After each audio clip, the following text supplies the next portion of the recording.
Hello everyone, আসসালামু আলাইকুম সবাইকে। তোমাদের কাছে নতুন আরেকটি মিনি ভ্লগ নিয়ে চলে আসলাম। তো এটা আজকে আমার ফার্স্ট ভ্লগ হতে যাচ্ছে মিনি ভ্লগের মধ্যে। তো আজকে তোমাদের সাথে শেয়ার করব আড়ংয়ের দ্য ওয়ার্ল্ড লার্জেস্ট আড়ং ইন ধানমন্ডি। তো এই আড়ং ক্রাফটটা তোমাদের সাথে শেয়ার করব, যেহেতু পৃথিবীর মধ্যে সবচেয়ে বড় আড়ং ক্রাফট আমাদের ঢাকার মধ্যে, তো ভাবলাম তোমাদের সাথে শেয়ার করি। আর এখানে গাইজ ঘর সাজানোর জিনিস দেখে আমার মাথাটাই একদম নষ্ট হয়ে যায়। তো আমি ভাবলাম তোমাদের সাথে শেয়ার করি। আর আমি এখান থেকে অনেক কিছু নিয়েছি, তোমাদের সাথে অবশ্যই আমি লং ভিডিওতে শেয়ার করব। শর্ট ভিডিওতে অত মিনি ভ্লগের মধ্যে অত দেওয়া সম্ভব হয় না, বাট আমি তোমাদের সাথে অনেক কিছু শেয়ার করতে চেয়েছি এই 1 মিনিটের ভ্লগে। তোমাদের কাছে গাইজ আমার ভিডিও যদি ভালো লাগে please like, comment, share and please subscribe my channel. তোমাদের সহায়তা ছাড়া আমি একদমই আগাতে পারবো না, কিছুই না তোমাদের ছাড়া। তো তোমাদের কাছে আমার আড়ং ভ্লগটা কেমন লেগেছে অবশ্যই জানাবা। আর এখানে দেখো কি সুন্দর করে খোদাই করা আছে মাটির, আমাদের ঐতিহ্যবাহী সব জিনিসপত্র দিয়ে।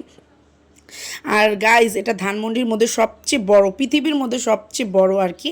তো এখানে বাচ্চাদের খেলনা থেকে নিয়ে শুরু করে ঘর সাজানোর সমস্ত জিনিসপত্র তোমরা এখানে পেয়ে যাবা। ল্যাম্প পেয়ে যাবা নানান ধরনের, নানা ক্রাইটেরিয়ার মধ্যে। তো তোমরা চাইলে এখানে দেখতে পারো, যেতে পারো আর ঘুরে আসতে পারো, অনেক ভালো লাগবে। এখানে কাচের জিনিসপত্র থেকে নিয়ে শুরু করে ঘর সাজানোর জিনিস সব কিছু ছিল, এভরিথিং ইজ হেয়ার। তো তোমরা যাও আর চেক আউট করে আসো। সবাই ভালো থাকবে, সুস্থ থাকবে। আল্লাহ হাফেজ, আসসালামু আলাইকুম।